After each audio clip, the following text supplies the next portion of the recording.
नमस्कार, good morning, Radhe Radhe, जय श्री कृष्ण, सत श्री अकाल। एक बार फिर आप सब लोगों का स्वागत है केपी कॉलेज के इस अपने यूट्यूब प्लेटफॉर्म पर। मैं पॉलिटिकल साइंस दीपक श्रीमाली एक बार फिर एक नए अध्याय की शुरुआत करने के लिए आपके सामने हाजिर हूं। और हम वेस्टर्न पॉलिटिकल थिंकर, पाश्चात्य राजनीतिक विचारक और उनके जो विचार थे उनको पढ़ रहे थे। उस कड़ी के अंदर हमने प्लेटो और अरस्तु के ऊपर विस्तृत चर्चा की थी। आज एक नया अध्याय शुरू करते हैं, नई बात शुरू करते हैं, नए विचारक को पढ़ना शुरू करते हैं, मां शारदे को नमन करते हैं और बात करते हैं थॉमस एक्विनास। थॉमस एक्विनास का जीवन परिचय। आज अब हम जो नया विचारक पढ़ रहे हैं वो कौन है? Thomas Aquinas. तो कौन था थॉमस एक्विनास? ठीक है, उसका सबसे पहले थोड़ा जीवन परिचय पढ़ लेते हैं, उसके बाद में उसके जो राजनीतिक विचार हैं उनके बारे में बात करेंगे। Thomas Aquinas. थॉमस एक्विनास का जो जन्म हुआ था वो हुआ था इटली के अंदर, ठीक है ना। थॉमस एक्विनास का जो जन्म हुआ था वो हुआ 1225 में नेपल्स राज्य के अंदर। इटली के अंदर जो नेपल्स राज्य था, इटली 5 भागों के अंदर बटा हुआ था, 5 राज्यों में बटा हुआ था। उसमें से एक राज्य था नेपल्स। उस नेपल्स के अंदर थॉमस एक्विनास का जन्म हुआ था। उनके पिताजी जो थे वो उस समय इटली के अंदर जो गणतंत्रात्मक व्यवस्था थी, उस समय जो शासन तंत्र था, उस शासन तंत्र के अंदर एक बहुत बड़ा पद हुआ करता था और उस पद का नाम था काउंट, ठीक है ना। ये जो काउंट का पद होता था ये एक अधिकारी लेवल की पोस्ट होती थी।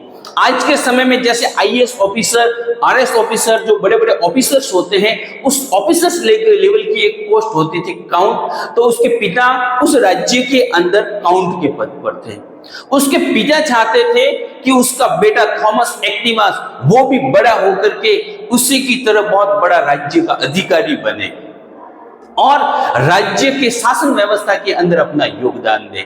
मगर नियति को क्या था, कुछ और ही मंजूर था। नियति को कुछ और ही मंजूर था। और एक्विनास जैसे जैसे बड़े होते गए वैसे वैसे उनका जो रुझान था वो समाज सेवा, धर्म, इन सब चीजों की तरफ क्या होने लगा, बढ़ने लगा। इन सब चीजों की तरफ उनका ध्यान बढ़ने लगा।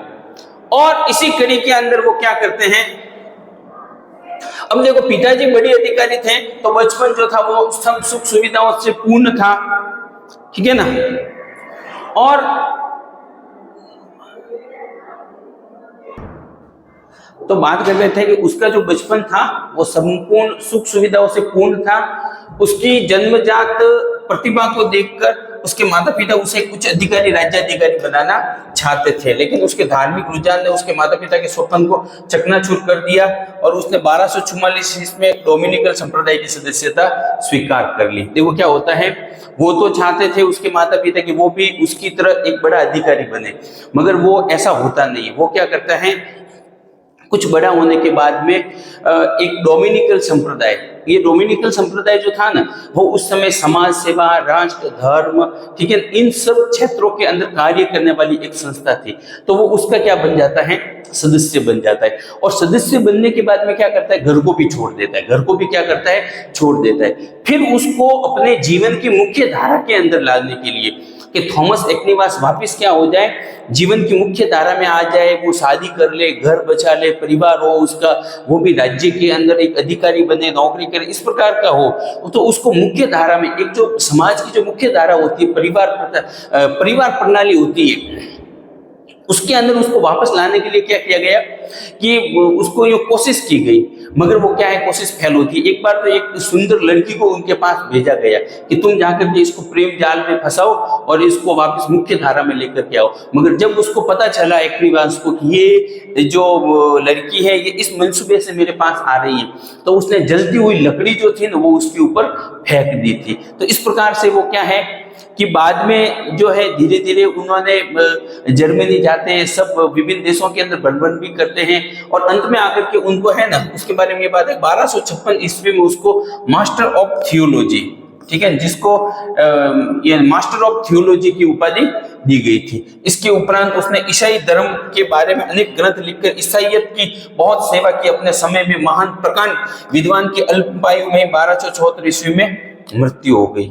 उन्होंने जो है अपने समय के अंदर बहुत बड़े बड़े वो अच्छा विद्वान था और उसने छोटी आयु के अंदर ही खूब जो है यूं कहने का मतलब ईसाई धर्म की सेवा की। उसने धर्म के प्रचार के लिए, धर्म के लिए खूब कार्य किया और कम आयु के अंदर 1274 में उसकी मृत्यु हो जाती है। मृत्यु होने के बाद में एकदम यूं यानी कि वो बहुत सारे संप्रदाय, बहुत सारे लोगों के साथ में जुड़ा हुआ था। तो उसकी डेड बॉडी को लेने के लिए क्या होने लगा, झगड़े होने लगे। सब लोग कहने लगे कि भाई इनका जो अंतिम संस्कार होगा वो हमारे रीति रिवाज के अनुसार हम करेंगे, वो कहने लगा हम करेंगे। मगर लास्ट में आकर के जो है, जो सबसे पहले उसने जो डोमिनिकल संप्रदाय ज्वाइन किया था उसको सदस्यता अपना ली जाती है और उसको सदस्य बनाया जाता है। एक्निवास की जो कुछ महत्वपूर्ण रचनाएं हैं, ठीक है, उनमें सबसे बड़ा खास रचना है सुम्मा थियोलॉजिका और सुम्मा कंटा जेंटाइल। सुम्मा थियोलॉजिका और सुम्मा कंटा जेंटाइल ये दोनों एक्निवास की महत्वपूर्ण किताबें हैं। इनके अलावा अरस्तु की राजनीति पर व्याख्या, to the king of surprise और रूल ऑफ प्रिंसेस, ये भी उसकी कुछ महत्वपूर्ण पुस्तकें हैं।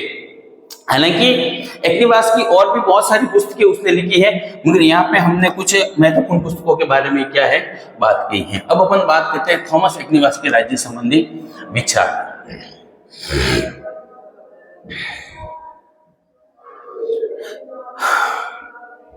तो देखो, थॉमस एक्निवास के राज्य के संबंधित क्या विचार थे, राज्य क्यों आवश्यक है, राज्य के ऊपर वो क्या बातें बताता है।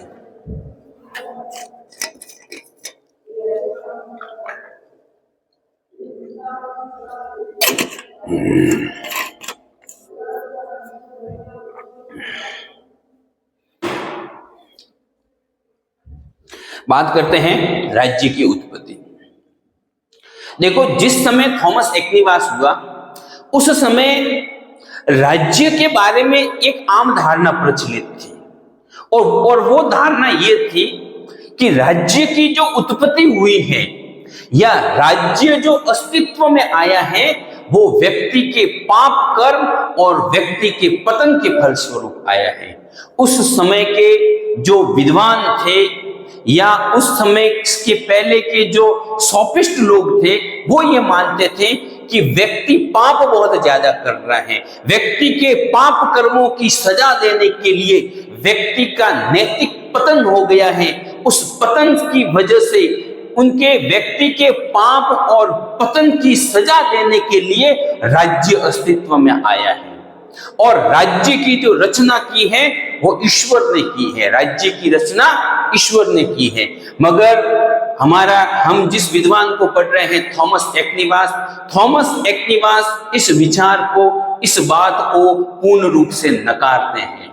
थॉमस एक्निवास कहते हैं कि राज्य एक स्वाभाविक संस्था है, राज्य की जो प्रकृति है वो नेचुरल है, व्यक्ति का विकास राज्य के अंदर ही संभव है, बिना राज्य के व्यक्ति के व्यक्तित्व का कोई अस्तित्व नहीं है। इस प्रकार से हम ये मानते हैं कि उसका राज्य की उत्पत्ति एवं राज्य संबंधित जो विचार थे वो अन्य विचारकों से भिन्न थे।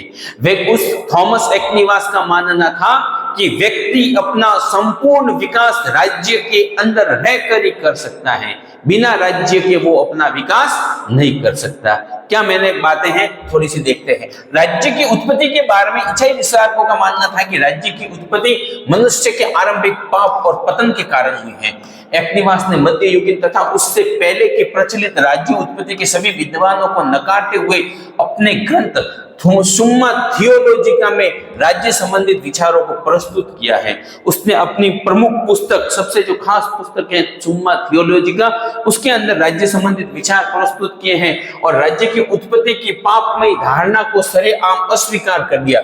वह यह मानता था कि मनुष्य राजनीतिक तथा सामाजिक प्राणी है और राज्य की आवश्यकता केवल इसलिए नहीं है कि वह मानव की बुराइयों को रोकता है, बल्कि इसलिए भी है कि राज्य के बिना व्यक्ति का अपना संपूर्ण विकास नहीं कर सकता। देखो क्या होता है, अगर राज्य नहीं होता है ठीक है ना। अगर राज्य नहीं होगा तो ये जो व्यक्ति हैं, ये जो व्यक्ति समाज है, ये जो राज्य है, जो समाज है, यहाँ पे भी मत्स्य न्याय होने लगेगा।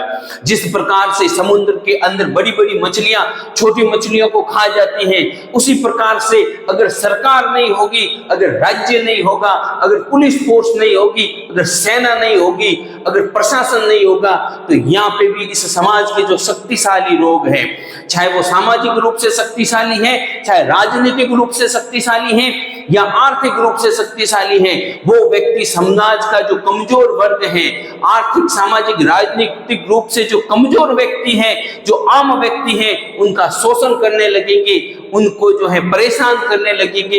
एक आम व्यक्ति का जो जीवन है वो बिना राज्य के दासों की भांति यहाँ पे हो जाएगा, दास की भांति व्यक्ति का जीवन हो जाएगा। इसलिए वो कहता है कि राज्य के बिना व्यक्ति का कोई अस्तित्व नहीं है। राज्य एक स्वाभाविक और नेचुरल संस्था है जो व्यक्ति के लिए बहुत आवश्यक है। व्यक्ति अपने व्यक्तित्व का जो पूर्ण विकास करता है वो राज्य के अंदर रहकर ही कर सकता है। बिना राज्य के व्यक्ति अपने व्यक्तित्व का कदापि विकास नहीं कर सकता है। राज्य मनुष्य के लिए स्वाभाविक है और जो नियंत्रित राज्य अपने सदस्यों पर आरोपित करता है वो उसके बाधा न होकर उसके नैतिक विकास में सहायक होता है। देखो, राज्य जो सजा देता है, ठीक है ना, ये सजा या उसको कोई कार्य करने से रोकता है, उससे उस व्यक्ति का नैतिक विकास होता है। ऐसा नहीं है कि भाई पुलिस फोर्स, सेना, प्रशासन हमें कुछ कार्य करने से रोक रही है। माना कि सरकार आपको तेज गति से वाहन चलाने के लिए रोक रही है, ठीक है, आप हेलमेट नहीं पहन रहे हो, हेलमेट पहनने के लिए आपको कह रही है, तो हमें इस बात को समझना चाहिए कि राज्य जो हमें बात कर रही है वो हमारे कार्यों के अंदर बाधा नहीं पहुंचा रही है, बल्कि हमारे व्यक्तित्व के लिए, हमारे नैतिक विकास के लिए जो कानून बने हुए हैं, जो राज्य की बातें हैं, वो क्या है, अच्छी बातें हैं। वह राज्य में पाई जाने वाली राजनीतिक सत्ता का अंतिम स्रोत ईश्वर को मानता है, मगर वो भी एक चीज को मानता है कि सबका मालिक एक, यानी कि राज्य की जो सत्ता है, सत्ता मतलब सरकार, राज्य के अंदर निर्णय लेना, आदेश देना और आदेशों का पालन करवाने वाली जो संस्था है, अर्थात जो शासन करने वाली संस्था है, वो संस्था का जो अंतिम स्रोत है, सत्ता का जो अंतिम स्रोत है, वो ईश्वर को मानता है, भगवान को मानता है। अब देखो राज्यों का वर्गीकरण, राज्यों का वर्गीकरण। अब देखो यहाँ पे एक्निवास बताता है कि राज्य कितने प्रकार के होते हैं, राज्य कितने प्रकार के होते हैं। तो राज्यों का वर्गीकरण के अंदर उसने अपनी जो पुस्तक थी, उस पुस्तक के अंदर कुल मिलाकर के 6 प्रकार के राज्य बताए हैं। कितने प्रकार के राज्य बताए हैं? 6 प्रकार के राज्य बताए हैं। एक तो बताता है वो निरंकुश राजतंत्र, ऐसी राज्य व्यवस्था। कौन सा? सबसे पहले निरंकुश राजतंत्र, राजतंत्र, कुलीन तंत्र, मध्यम वर्गीय जनतंत्र, सामंत तंत्र और लोकतंत्र, सामंत तंत्र और लोकतंत्र। अब बात ये आती है कि राज्य के वर्गीकरण के संबंध में एक्निवास अरस्तु के विचारों को आदर्श मानता है। अरस्तु की बात है सामान्य हित पर आधारित राज्यों को वो अच्छा और न्यायपूर्ण मानता है तथा केवल अपने हित को लक्ष्य मानने वाले राज्य शासन प्रणाली को निकृष्ट मानता है। उसने 6 प्रकार के राज्य बताए। एक्निवास कहता है कि ऐसा राज्य, ऐसी सरकार जो राज्य के अंदर निवास करने वाले सभी लोग, ठीक है, पशु, पक्षी, पेड़ पौधे, जलवायु, पर्यावरण और उस समाज का सभी वर्ग, चाहे अमीर हैं, गरीब हैं, जाति, धर्म, भाषा, क्षेत्र, संस्कृति, इन सब विभिन्नताओं को छोड़ते हुए जो राजा सब लोगों के समान हित के बारे में सोचता है, राजा ऐसे निर्णय लेता है, ठीक है ना, राज्य ऐसे निर्णय लेता है, सरकार ऐसे निर्णय लेती है जिससे सभी लोगों का भला हो, तो वो राज्य सबसे अच्छा राज्य है। और जो राज्य केवल कुछ लोगों के हितों को लक्ष्य बना करके, कुछ लोगों के हितों को लक्ष्य बना करके राज्य करता है, कुछ लोगों के हितों को देखते हुए कानून बनाता है, तो वो राज्य निकृष्ट किस्म का राज्य है, वो राज्य 3rd श्रेणी का राज्य है।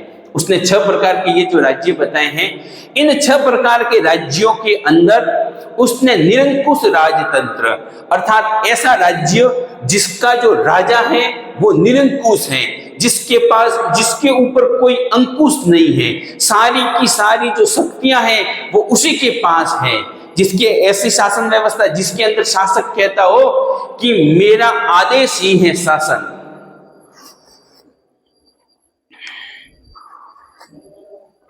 बाहुबली के अंदर आपने वो शिवगामी देवी का डायलॉग सुना होगा ना, ठीक है ना, कि मेरा आदेश ही है शासन के, या मेरा विचार ही है शासन, ऐसा कोई है ना, उस प्रकार की शासन व्यवस्था जिसके अंदर राज्य ये कहता हो कि जो राज्य की इच्छा है, जो राज्य का आदेश है, वो ही कानून है, और वो अगर वो सही है या गलत है, समाज के लिए, व्यक्तियों के लिए वो हितकर है या अहितकर है, उसके ऊपर कोई उसका अंकुश न लगा सके, तो ऐसी निरंकुश शासन व्यवस्था को वो क्या मानता है?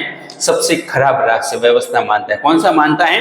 सबसे खराब व्यवस्था मानता है। अब बात आती है कि जब वह निरंकुश राजतंत्र को या निरंकुश शासन तंत्र को सबसे खराब शासन व्यवस्था मानता है, तो फिर सबसे अच्छी शासन व्यवस्था किसे मानता है?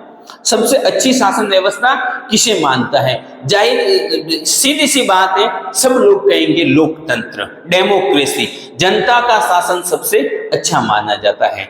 मगर प्यारे बच्चों, थॉमस एक्विनास लोकतंत्र को सबसे अच्छा शासन नहीं मानता है, लोकतंत्र को सबसे अच्छी शासन प्रणाली नहीं मानता है, बल्कि थॉमस एक्विनास जो सबसे अच्छी शासन मानता है वो राजतंत्र को मानता है। सर्वोत्तम शासन किसको मानता है?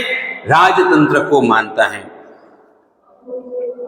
विभिन्न शासन प्रणालियों में अरस्तु का झुकाव कुछ सीमा तक मध्यम वर्ग के लोकतंत्र की ओर था। हालांकि जो अरस्तु था उसने लोकतंत्र का समर्थन किया था, किंतु थॉमस एक्विनास का झुकाव राजतंत्र की ओर है। उसने राजतंत्र के समर्थन में अनेक तर्क दिए हैं। एक्विनास का कहना था कि समाज की एकता समाज का मुख्य ध्येय है। ये जो समाज है, इस समाज का जो मुख्य ध्येय होता है वो होता है राज्य के अंदर एकता स्थापित करना। अतः सरकार के संगठन में एकता लाने के लिए शासन की बागडोर एक व्यक्ति के हाथ में होनी चाहिए। समाज का कल्याण इसी में है कि उसकी एकता की सुरक्षा हो तथा शांति स्थापित रह सके, और यह एकता एकमात्र संगठनात्मक आधार पर ही स्थापित रह सकती है। अतः राज्य में एक व्यक्ति का शासन उचित है। देखो क्या है, अरस्तु एक्विनास मानता था कि राज्य के अंदर एकता स्थापित करने के लिए राज्य के अंदर कार्य करने वाली जितनी भी संस्थाएं होती हैं, चाहे एजुकेशन से संबंधित संस्था है, चाहे फिर मेडिकल से संबंधित संस्था है, चाहे ट्रांसपोर्ट से संबंधित संस्था है, चाहे टैक्स से संबंधित संस्था है, चाहे फॉरेन मामलों से संबंधित संस्था है, कोई भी विभाग है, इन सब विभागों के अंदर एकता स्थापित करने के लिए, इन सब विभागों के अंदर समन्वय स्थापित करने के लिए, इन सब की जो बागडोर होती है वो एक व्यक्ति के पास में होनी चाहिए। जब एक व्यक्ति के पास में इन सब की बागडोर होगी तो क्या होगा कि वो इन सब संस्थाओं को एक रख सकेगा, और जिससे राज्य का क्या होगा? हित होगा, राज्य का भला होगा। अब देखो, राजतंत्र के समर्थन के अंदर उन्होंने क्या क्या बातें बताई हैं। राजतंत्र के समर्थन में क्या क्या बातें बताई है? पहली बात वो बताता है, समाज में एकता तथा शांति राजतंत्र में ही संभव है। जो हमारा समाज है, उस समाज के अंदर एकता और शांति किस व्यवस्था के अंदर है? राजतंत्र के अंदर ही संभव है। अव्यवस्था तथा अराजकता की समाप्ति राजतंत्र में ही संभव है। ठीक है ना? जो राज्य के अंदर अव्यवस्था रहती है, राज्य के अंदर जो अराजकता रहती है, इसकी समाप्ति किसमें हो सकती है? राजतंत्र में ही संभव है। जिस तरह ईश्वर एक है, जिस तरह वो क्या कहता है? ईश्वर एक है, और वो ईश्वर क्या करता है? पूरे ब्रह्मांड के ऊपर राज्य करता है, पूरे समाज, पूरे विश्व, पूरे ब्रह्मांड के ऊपर राज्य करता है। उसी प्रकार समाज में एक राजा ही ठीक है। उसी प्रकार से समाज में क्या होता है? एक राजा होता है। देखो बच्चों, जिस प्रकार वो कहता है कि एक मधुमक्खी का छत्ता होता है, मधुमक्खी का जो छत्ता होता है, उस मधुमक्खी के छत्ते के अंदर भी जो कुछ मधुमक्खियां होती हैं, वो क्या होती है? रानी मधुमक्खी होती है। क्या होती है? रानी मधुमक्खी होती है, और जो रानी मधुमक्खी होती है वो कुछ काम नहीं करती है, बल्कि वो शहद जो मधुमक्खियां सारी मिलकर के बनाती हैं उनको वो ऑर्डर देती हैं, उनके काम की देख रेख करती हैं।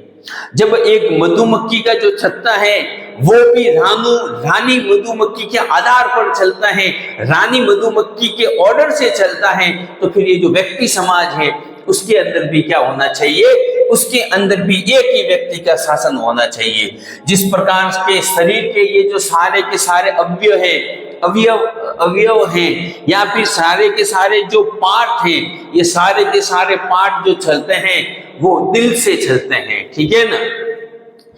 आप जो बोल रहे हैं वो बात भी पहले आपके दिलो दिमाग में आती है, ठीक है ना। हार्ट से जो है सब चीजों को क्या है, ये जैसे सबको ब्लड मिल रहा है ना, वो कहां से मिल रहा है, हार्ट से मिल रहा है। सबको जो पूर्ति हो रही है वो यहां से हो रही है, ठीक है ना। तो वो उसी प्रकार से जो है राज्य के अंदर भी एक राजा है। मधुमक्खियों के छत्ते में रानी मधुमक्खी का शासन अच्छा रहता है, वैसे ही समाज में एक ही व्यक्ति का शासन सर्वोत्तम रहता है। इसके अलावा वो इतिहास का भी अनुभव देता है। कहता है कि ऐतिहासिक अनुभव भी ये बताता है कि राजतंत्रात्मक सरकारें ही अन्य सरकारों की तुलना में सर्वश्रेष्ठ रही है। राजतंत्र में ही शांति व समृद्धि का वातावरण रहा है। लोकतंत्रात्मक सरकारें फूट व अराजकता से भरपूर रही है। देखो क्या होता है, जो डेमोक्रेटिक सरकारें होती हैं, लोकतंत्रात्मक सरकारें होती हैं, उस सरकारों के अंदर चाहे सरकार कितना भी अच्छा से अच्छा कार्य कर रही है, मगर विपक्ष क्या करता है, उसकी आलोचना करता है, उसकी बुराई करता है। जो शासक का चुनाव किया जाता है, जो सरकार को चुनते हैं, हम कहते हैं कि जनता खुद चुन रही है, मगर जनता भी ईमानदारी से नहीं चुनती है। जनता भी पैसों के लोभ में आकर के आजकल तो भोजन शराब इनके चक्कर में आकर के शासक को चुन लेती है। यहां तक कि जनता जब सरकार को चुनती है, शासकों को चुनती है, तब ईमानदारी नहीं देखती है, करैक्टर नहीं देखती है, अनुभव नहीं देखती है, मगर जनता जाति, धर्म, भाषा, क्षेत्र, संस्कृति, ठीक है ना, वर्ग, इनके आधार पर मतदान करती है। और इस प्रकार से क्या होता है कि लोकतंत्र के अंदर अयोग्य एवं जो मूर्ख व्यक्ति होते हैं वो चुन करके सरकार में आ जाते हैं, अनुभवहीन व्यक्ति सरकार में चुन करके आ जाते हैं। मगर राजतंत्र के अंदर ऐसा नहीं होता है। राजतंत्र के अंदर जो योग्य व्यक्ति होता है वो योग्य व्यक्ति ही क्या करता है, शासन करता है। मैं आपको एक बात और बताना चाहता हूं कि यहां पर एकनिवास राजतंत्र के अंदर जो राजा है या जो शासक है, उनका जो निर्धारण हो रहा है वो वंशानुगत आधार पर नहीं कर रहा है। हमारे दिमाग में क्या होता है, राजतंत्र का मतलब राजा का शासन, और राजा कैसे बनेगा, तो कि राजा का बेटा राजा बनेगा। मगर एकनिवास इस बात को पूरे से नकारता है। वो कहता है नहीं, राजा का बेटा राजा नहीं बनेगा, बल्कि राजा कौन बनेगा, राजा वो व्यक्ति बनेगा जो अनुभवी है, राजा वो व्यक्ति बनेगा जो योग्य है, और उसका चुनाव कौन करेगी, उसका चुनाव जनता करेगी। यानी कि वो जो शासक हैं उनको चुनने का आधार जो है वो वंशानुगत नहीं बताता है, बल्कि उसके बारे में उसके विचार हैं कि वो कैसे होना चाहिए, वो योग्य, अनुभवी और एक तरीके से चुनाव से निर्वाचित तो नहीं, फिर भी वो जो है निर्वाचित ही एक तरीके से होना चाहिए। वो जो है जो अनुभवी या अच्छा व्यक्ति है उसको उसके ऊपर, पद के ऊपर बिठाना चाहिए। बात करते हैं एकनिवास के अनुसार सरकार और उसके कार्य। तो अभी हमने बात किया राज्य के बारे में, तो राज्य के बारे में हमने सबसे पहले एकनिवास के जीवन परिचय को देखा, एकनिवास के राज्य संबंधित विचार देखे। तो राज्य संबंधित विचार के अंदर उसने राजतंत्र को सबसे अच्छा बताया है। अब देखो सरकार के अंदर उसने क्या क्या कार्य बताए हैं, सरकार के बारे में उसके क्या विचार है। एकनिवास के अनुसार शासन का सबसे प्रमुख कार्य ऐसी परिस्थितियां पैदा करना है जिनके अंतर्गत उनके प्रजाजन उचित जीवन व्यतीत कर सके। एक्टिवास के मतानुसार शासन का अधिकार एक न्यास ट्रस्ट का पद है जो समूचे समाज के लिए अस्तित्व में लाया जाता है। उसके लिए कुछ उत्तरदायित्व या कर्तव्य निश्चित किए गए हैं जिनके पूरा होने पर ही शासक का पद कायम रह सकता है। एक्टिवास के अनुसार राज्य या सरकार के निम्न कार्य है। एक्टिवास क्या कहता है कि जो सरकार के अंदर जो शासक का पद होता है एक ट्रस्ट का पद होता है, एक विश्वास का पद होता है। अतः जो सरकार के अंदर बैठे हुए व्यक्ति हैं और या जो सरकार है उसका क्या कार्य है, उसका उत्तरदायित्व है कि वो लोगों के लिए, समूचे समाज के लिए हित के कार्य करें और लोगों के भी क्या करें, कर्तव्यों को निश्चित करें। अब देखो सरकार के वो क्या क्या कार्य करते बताता है। तो एक्टिवास सरकार के जो कार्य बताता है उसके अंदर वो ये बताता है, सबसे पहला कार्य बताता है योग्य व्यक्तियों को पुरस्कार तथा अपराधियों को दंड देने की व्यवस्था करे। राज्य के अंदर जो व्यक्ति हैं, ठीक है ना, उसको उस राज्य के अवसरों का लाभ मिले, उसको क्या हो, उस राज्य के अवसरों का लाभ मिले। योग्य व्यक्ति को उसकी योग्यता के अनुसार उस राज्य से पुरस्कार मिलना चाहिए। अगर कोई व्यक्ति अच्छा कार्य कर रहा है तो उसको पुरस्कार मिलना चाहिए। अगर कोई व्यक्ति योग्य है, पढ़ा लिखा है, चाहे गरीब है, तो भी उसको सरकार के अवसरों का फायदा मिलना चाहिए। और जो व्यक्ति कानून को तोड़ता है, जो राज्य की एवं सरकार की अवहेलना करता है, ऐसे व्यक्ति को किसी कंडीशन में नहीं बख्शना चाहिए, बल्कि उसको दंड देना जरूरी है। दूसरी बात आती है बाहरी आक्रमणों से, बाहरी शत्रुओं से अपनी सीमाओं और नागरिकों की रक्षा करनी चाहिए। सुरक्षा किसी भी राज्य का परम और प्रमुख कार्य होता है। जो राज्य एवं जो सरकार अपने सीमाओं की सुरक्षा नहीं कर पाती है, उस राज्य का अस्तित्व बहुत जल्दी मिट जाता है, उस राज्य का अस्तित्व मिट जाता है। अतः सरकार को यह कार्य करना चाहिए कि अपनी उचित पुलिस फोर्स, सेना एवं शक्ति के द्वारा अपने देश की जो सीमाएं हैं उनकी सुरक्षा करनी चाहिए। देश की सीमाओं का एक लेच मात्र भी, एक सुई के जितनी जो जगह है वो भी कोई दुश्मन या बाहरी व्यक्ति या पड़ोसी न छीने, इस प्रकार की व्यवस्था करनी चाहिए। तीसरी बात वो बताता है चोर डाकुओं से भय से सड़कों को मुक्त रखना। अर्थात राज्य के अंदर रात के समय में भी अगर महिला, एक बच्चा या कोई भी व्यक्ति विचरण करे तो उनको कोई समस्या नहीं होनी चाहिए, बल्कि पूरी की पूरी वहां की जो सड़कें हैं वो चोर डाकुओं के भय से मुक्त होनी चाहिए। यहाँ पे उसके कहने का तात्पर्य है कि राज्य के अंदर शांति व्यवस्था बनी रही होनी चाहिए। सरकार का यह कर्तव्य है कि वह राज्य के लिए विशेष मुद्रा और नापतोल की प्रणाली लागू करे। राज्य के लिए क्या करे, विशेष मुद्रा और नापतोल की प्रणाली को लागू करे। राज्य के द्वारा अपनी जनसंख्या को सीमित रखा जाना चाहिए। जनसंख्या के ऊपर वो क्या कहता है कि न तो जनसंख्या इतनी अधिक होनी चाहिए कि राज्य की सारी जो कर है, टैक्स है, आमदनी है, उनका भरण पोषण करने में लग जाए, और ना ही इतनी कम होनी चाहिए कि राज्य की सुरक्षा एवं जो कार्य है उनके अंदर भी जो है सहयोग नहीं कर सके, उसके अंदर भी लोग कम पड़ जाए। अतः लिमिटेड और व्यवस्थित जनसंख्या राज्य की हो जानी चाहिए।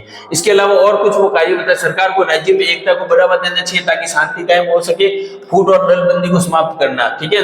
राज्य के अंदर जाति, धर्म, भाषा, क्षेत्र, संस्कृति के आधार पर जो लोग लड़ते हैं उनकी लड़ाई को कम करना, फूट को कम करना। सरकार का यह भी कर्तव्य है कि वो अपनी प्रजा पर नाजायज कर न लगाए, न ही उसकी संपत्ति का हरण करे।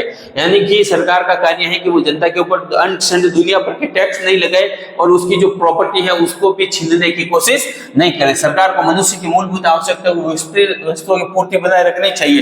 यानी कि व्यक्ति की जो मूलभूत आवश्यकता है, रोटी, कपड़ा, मकान, इनकी वो पूर्ति करता रहे, ठीक है ना। इसके अलावा शासक का यह कर्तव्य है कि गरीबों के भरण पोषण की व्यवस्था करे। जो गरीब व्यक्ति हैं उनके भरण पोषण की भी व्यवस्था करे, उनको जो भी पेंशन वगैरह, सब्सिडी वगैरह देगी। जैसे भी सरकार को अपने नागरिकों में धर्मनिरपेक्ष दृष्टिकोण विकसित करना चाहिए, इससे उसे प्रजा को सदाचारी बनाने पर जोर देना चाहिए। प्रजा के अंदर ऐसी नैतिक भावना, ऐसे विचार पैदा करने चाहिए कि वो क्या है, धर्मनिरपेक्ष रहे, ठीक है ना। उनके अंदर जो है धर्म के प्रति कोई जो है गलत विचार नहीं हो। व्यक्ति का ऐसा नैतिक विकास करना कि वो सब धर्मों के प्रति क्या है, समानता का भाव रखे, ठीक है ना, सेक्युलरिज्म का भाव रखे, ये राज्य का प्रमुख कार्य है। तो कल और जो है कुछ एक निवास के विचारों के साथ में प्रस्तुत होंगे। आज के लिए इतना ही।